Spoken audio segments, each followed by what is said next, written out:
Hey guys, welcome back to another episode. Today I want to take a closer look at two semiconductor companies that deal with manufacturing. The first one is going to be your favorite semiconductor company, Intel, and this is a company that's really pushing in the kind of manufacturing aspect. They want to take back leadership in this space. The second company we're going to take a closer look at is TSMC, and TSMC is the leader in the manufacturing market, right? Nearly 60% of overall market share in the first half of 2023.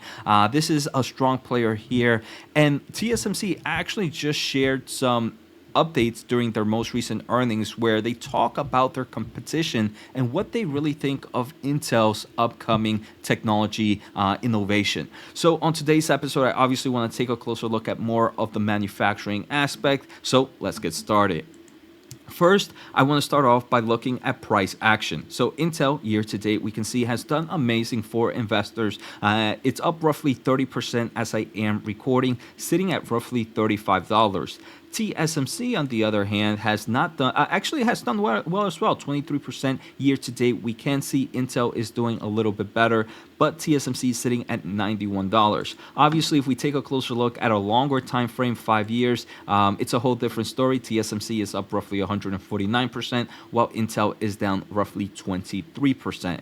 Finally, I want to thank The Motley Fool for sponsoring this video, and check out fool.com/Jose for the 10 best stocks to buy now. With that link, you get a promotional offer for the subscription service. Now, let's continue with today's episode.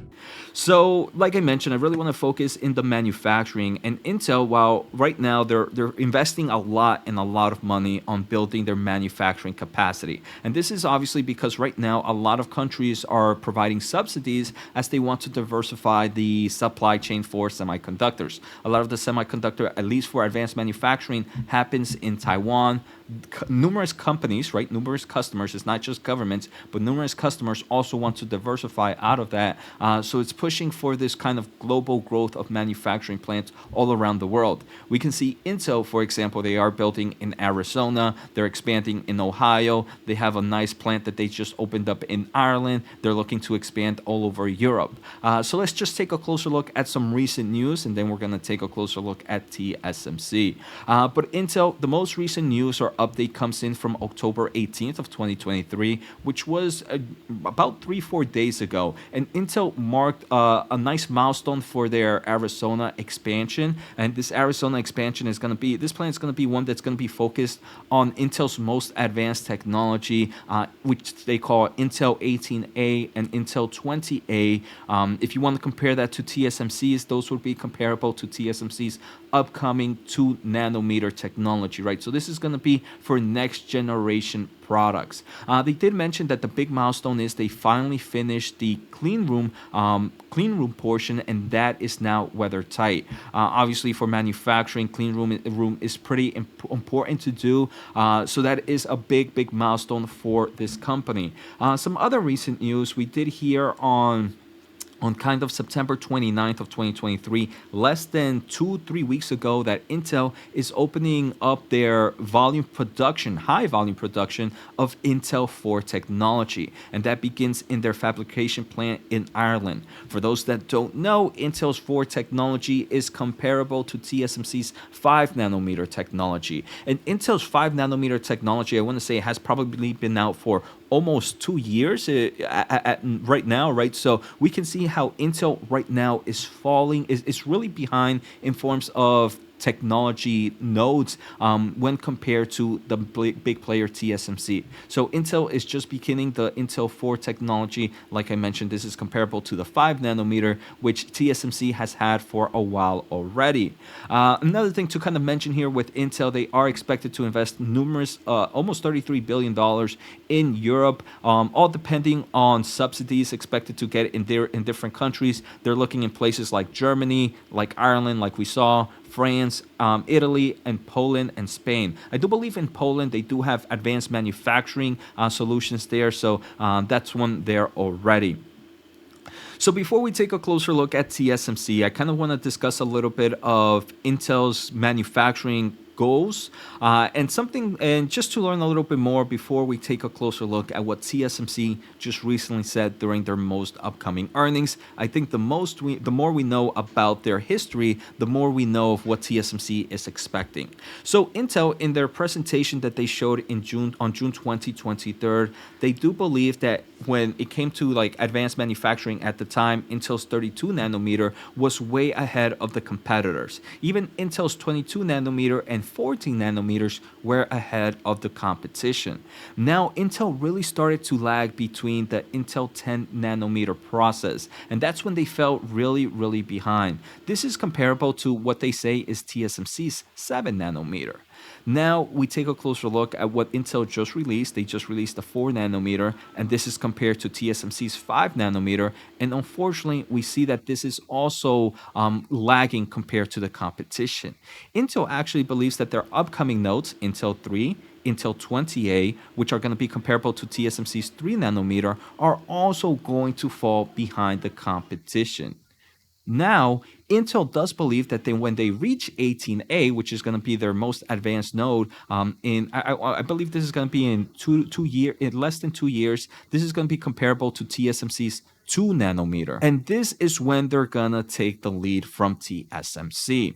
Now, for those that are not familiar, Intel has this huge ambitions that is really moving in the right direction of building 5 nodes in 4 years. Intel 7 is done. Like we saw, Intel 4 is in high volume production. They do mention that Intel 3 is moving. Everything else, Intel 3, Intel 20A, and Intel 18A are all moving in the right direction. Now, before I go any further, I do want to say thank you guys for the support. We just hit over 3,300 subs in the Semiconductor Investing and More channel. If you haven't, make sure to hit the thumbs up and the subscribe button. I'm trying to hit 5,000 by the end of the year. I do have weekly exclusive videos on a membership program. Just click join to learn more. Special offer at fool.com/Jose, free newsletter at josenaharo.substack.com, and free semiconductor news at semiconductorwatch.com. Now, TSMC recently on October 19th reported their quarter 3 earnings for 2023, and this was for the period ending on September 30th.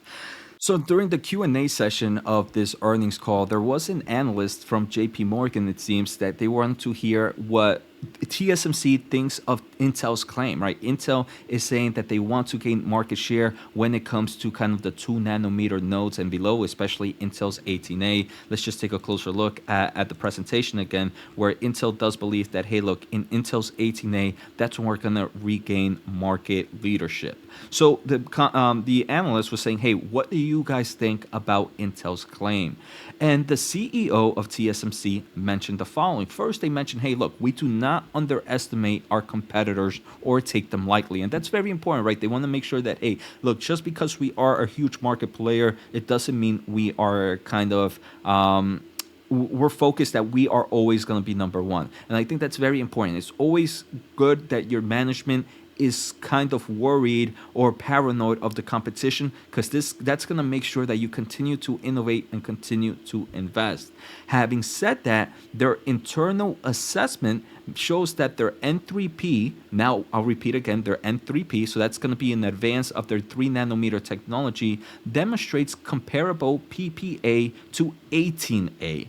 So TSMC is actually saying that, look, our 3 nanometer technology is actually going to be better than Intel's 18A, which is going to be kind of their 2 advanced 2 nanometer nodes.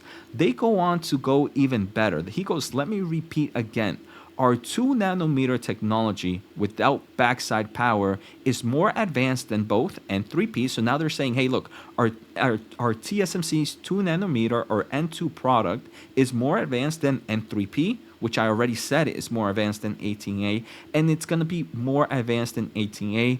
And while the semiconductor industry is most advanced technology when it's introduced in 2025. So TSMC, we can see, is not worried about the competition right now. They do believe their technology is going to continue to hold the king or the crown in manufacturing aspects. So that's pretty interesting to kind of take a closer look at. And if you are an Intel investor, let me know what you think. Now, what I want to take a closer look at is just a closer look at PE ratio forward 1 year. So this is the end of next fiscal year. So about a year and a half from now, we can see TSMC's forward PE ratio is 15.05. Intel's is roughly 20. I want to say Intel is not looking that expensive when you kind of think about it. It's a manufacturing company, and it's also kind of a chip design company with things like AI, CPUs, GPUs, and the list goes on and on. So I definitely could see why investors are investing in Intel. There is definitely growth opportunity here. Obviously, there were better price points earlier on, but it does seem like a lot of the risk has been eliminated, and that reflects with the price. So there's always different times to invest. When the stock was sitting at $27, below $25, is when investors were worried that, hey, this company had so much risk aside of it. Now, obviously, there's still risk, but it does seem like a lot of that risk is decreasing a little by little. So I hope you guys enjoyed today's episode. Let me know what you guys think. Take care, have a good day, and see you next time.